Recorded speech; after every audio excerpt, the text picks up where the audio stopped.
Let's go now to the New Zealand Telecommunications Forum, the organisation that represents 90% of the internet and voice connection business in New Zealand, including the companies such as Telecom, Vodafone and Orson. David Stone is with us now, the CEO.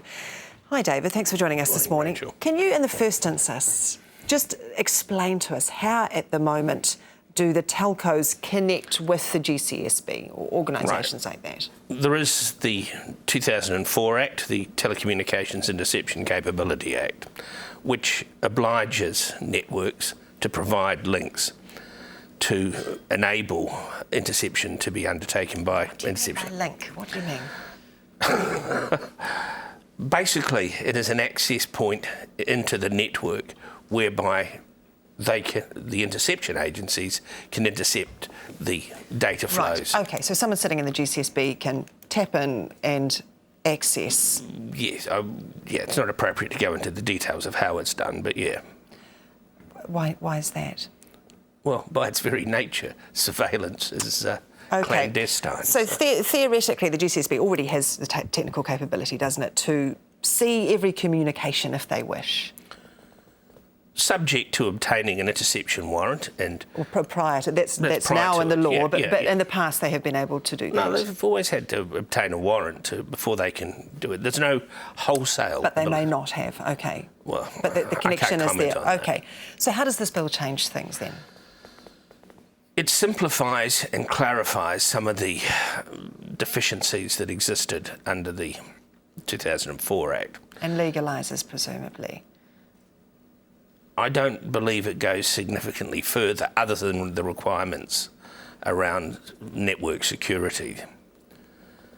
What it does do is not go far enough in certain areas. What we have to recognise is that communication is changing quite dramatically. Between 2004 and 2013, the volume of traffic that is delivered by over-the-top providers, for instance, has risen to a state now where about 30% of all international calls are carried by Skype, totally beyond the reach of these measures. OK, so that's you think it should be extended further to include Skype as well? Yeah, to make the system complete.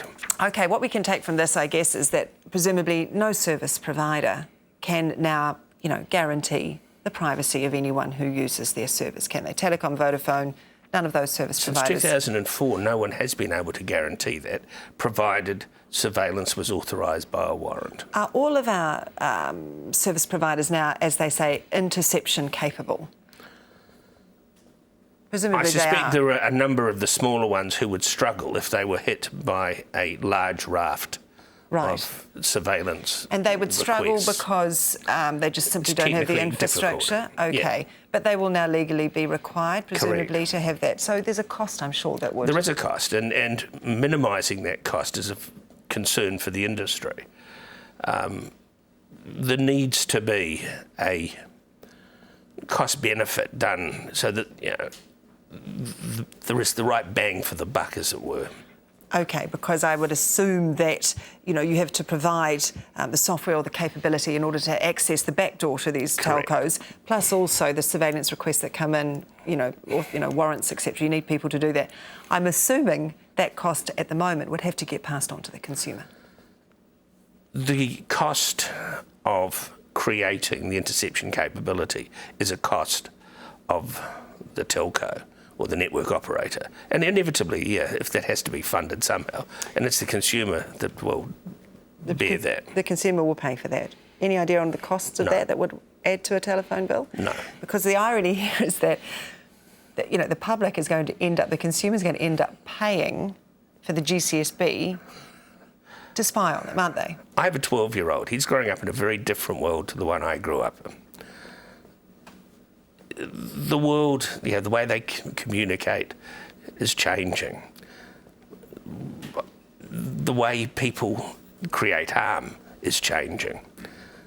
We have to change the world, the environment, to enable our kids to be safe. Do the telcos, do they support this? Yes, they do. I think it's a good thing. It's an improvement on the 2004 Act. There are, as I say, deficiencies which we would like to see addressed. We submitted on that to the Select Committee. Do we need to accept now that sending any electronic communication, Facebook, email, whatever, is essentially like popping a postcard in the mail? Yes. Anyone can read it? No, not anyone can read it, but others for whom it was not intended may be able to, yes. All right. David Stone, CEO of Telecommunications Forum, thank you.